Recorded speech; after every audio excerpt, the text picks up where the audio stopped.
So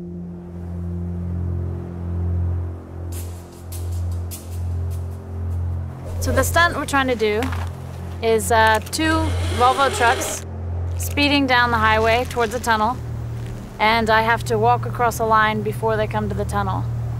Because basically, if I don't finish walking across the line, the mid part between the tunnel will hit the line, it'll pop, and I will fall. In the event that we do have an accident, it'll be myself or Robin that will obviously call for assistance. So what do you think of this stunt? It's crazy. It's crazy.